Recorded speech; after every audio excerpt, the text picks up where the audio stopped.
Hi everybody, this is Zervoudakis with Holistic Healing Astrology. And if you want to learn about the planet Mercury, you found the right place. So as you know, if you haven't seen any of my other videos, I've been looking at and practicing astrology for over 50 years. I'm a psychic medium, and what I do is I help people get some answers. So if you're interested in that, give me a shout, 757-513-7771. But let's get into this. Mercury, we're talking about these planets because this is like a supplemental piece for the classes. So I'm just giving you a thumbnail, I've gone to lectures where they talk about Mercury for the good, 4 hours, if not a whole day. So it's intense, but it's that's why I want to simplify it for you, so you don't have to go through all these seminars and stuff. And that's what my book is all about. I'm creating the book. I'll be publishing it soon. It's in the makings, but so I've gathered all this data, so now I'm putting it all together to save you time, and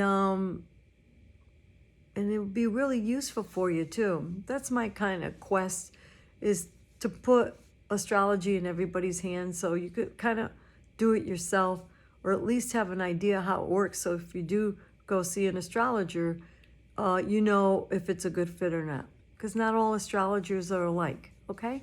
So Mercury is about communication, basically. It's a quick planet, just like the sun and the moon. They revolve around the sun quickly. And it's some personal planet.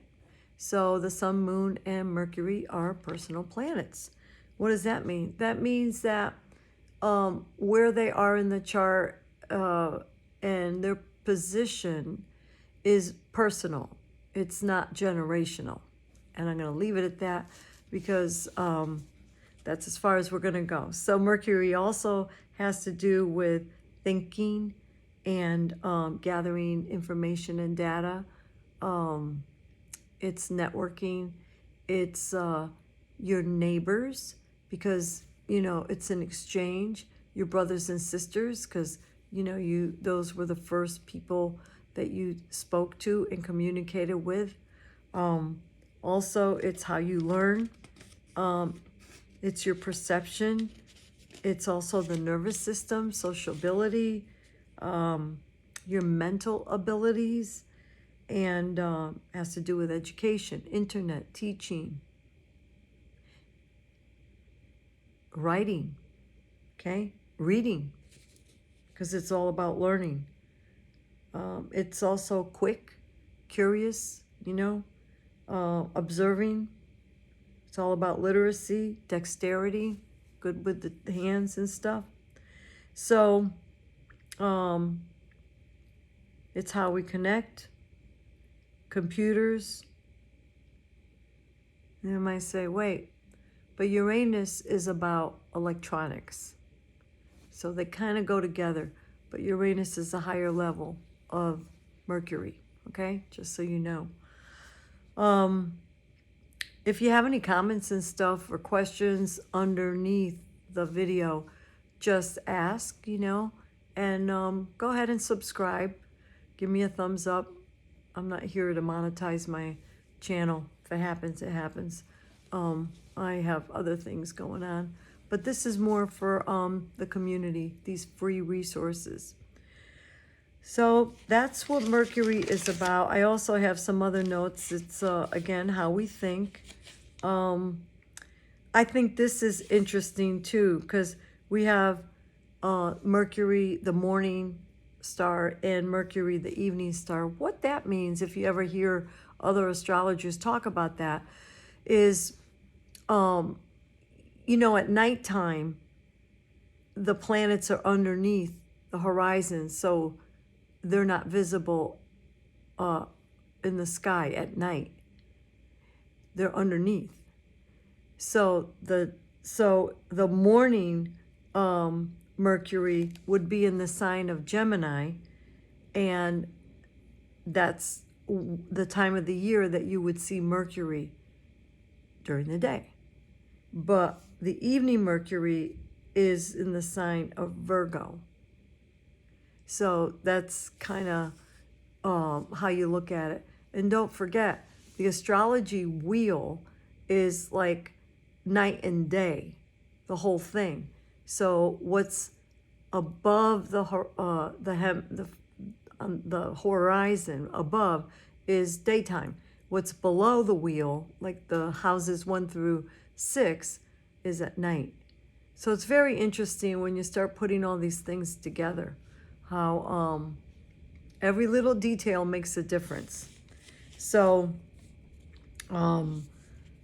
yep, it's all about information, but also Mercury has a funny side to it. Yeah, they could be very charismatic, but they also could be tricksters. Because they're so smart and stuff, you know, people with that are ruled by Mercury, or they have strong Mercury elements in their chart. When I say that, I mean aspects like angular angles to other planets, or if they're in a strong position in your astrology chart, then, you know, that would tell if you're just a smart Mercury person, or if you're the type of person that could do some illegal stuff, you know, might get away with it too for a long time. So they have a serious side, but they have so they're like dualities too. The Mercury is a little bit of both. And Mercury is always traveling together with the sun, because it's about the same rotation. They're never more than, I think, a sign apart. They're either in the same sign or a sign before or after. So I'm giving you more information than you really need.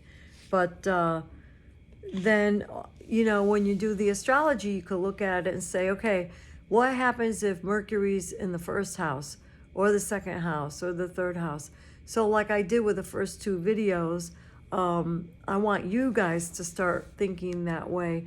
What would happen if there was Mercury in a fire sign compared to Mercury in an earth sign, compared to Mercury in an air sign, or compared to Mercury in a water sign? I'm not going to tell you. You should be able to figure it out, because all you do is you combine the words for the elements and the words for the planet, and you put it together. That's all astrology is. It's a language. So it's not that difficult, but there's a lot to look at. Tons of details. So if you like to look at all the, you know, just think of, I'm not going to say 1 million, but at least 1,000 or more pieces to a puzzle. I'm going to say a lot more, because if you drill down deep, there's so much. And then if you look at forecasting, when you compare the current celestial bodies and how they're going around compared to what you were born with, changes every minute. So I'll talk to you later. Go ahead and check out Holistic Healing Astrology. Sign up for a reading or a class. I'd love to get to know you, and thank you for your time.